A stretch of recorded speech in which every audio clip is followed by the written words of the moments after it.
God bless you, सदा सुखी रहो। ये जो प्रणाम के उत्तर में हमारे मुंह से निकलते हैं ना, ये कोई साधारण शब्द नहीं है। ये दुनिया के सबसे कीमती शब्द हैं।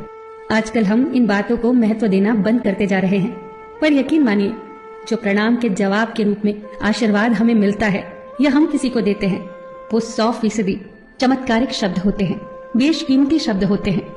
एक बहुत प्यारी कथा कहने जा रही हूँ। महाभारत का युद्ध चल रहा था। एक दिन दुर्योधन के व्यंग से आहत होकर भीष्म पितामह यह घोषणा कर देते हैं कि मैं कल पांडवों का वध कर दूंगा। इस घोषणा का पता जैसे ही पांडवों को चलता है तो उनके शिविर में बेचैनी बढ़ जाती है। सभी को भीष्म पितामह की क्षमताओं के बारे में पता था, इसीलिए सभी अनिष्ट की आशंका से परेशान हो जाते हैं। तभी श्री कृष्ण द्रौपदी से कहते हैं, तुम अभी मेरे साथ चलो। श्री कृष्ण द्रौपदी को लेकर सीधे पितामह भीष्म के शिविर में पहुंच जाते हैं।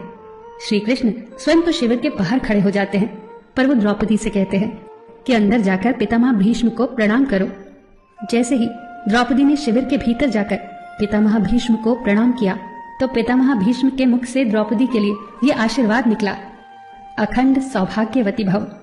जैसे ही ये आशीर्वाद उनके मुख से निकला, उसी क्षण उन्हें स्मरण हो आया कि आज ही तो उन्होंने पांडवों के वध की घोषणा की थी और स्वयं ही उन्होंने द्रौपदी को अखंड सौभाग्यवती रहने का आशीर्वाद दे दिया। फिर पितामह भीष्म ने द्रौपदी से पूछा, पुत्री, क्या तुम इतनी रात को यहाँ अकेली आई हो या तुम्हें यहाँ श्री कृष्ण लाए हैं? तब द्रौपदी ने कहा, जी पितामह, और वो शिविर के बाहर ही खड़े हैं। शिविर से बाहर निकलकर दोनों ने एक दूसरे को प्रणाम किया और पितामह भीष्म ने कहा, मेरे एक वचन को मेरे ही दूसरे वचन से काटने का काम केवल कृष्ण ही कर सकते हैं।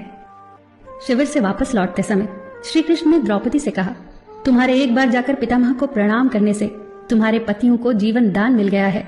अगर तुम प्रतिदिन भीष्म, धृतराष्ट्र, द्रोणाचार्य आदि को प्रणाम करती होती और दुर्योधन, दुशासन आदि की पत्नियां भी पांडवों को प्रणाम करती होती तो शायद इस युद्ध की नौबत ही न आती। जो हर घर में कलह कलेश का वातावरण रहता है, वो कहीं न कहीं इस बात के मूल से जुड़ा है कि हम संस्कार भूलते जा रहे हैं। हम जाने अनजाने अपने बड़ों की उपेक्षा करने लगे हैं। याद रखना कि हर चीज पैसे से खरीदी नहीं जा सकती, और ये भी याद रखना कि हर बात का जवाब गूगल से नहीं मिलता। उसके लिए बुजुर्गों के पास भी बैठना पड़ता है। शरीर की खुराक के साथ साथ हमारी आत्मा को भी खुराक चाहिए, जो संस्कारों से हमें मिलती है। हम भूलते जा रहे हैं आशीर्वाद के महत्व को। आशीर्वाद एक कवच की तरह होता है जो हर बाधा से हमारी रक्षा करता है। कितनी सुंदर बात कही है किसी ने।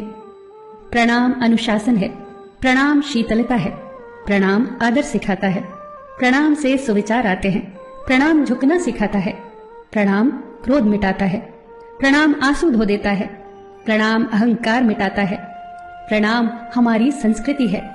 आप सभी को मेरा सादर प्रणाम।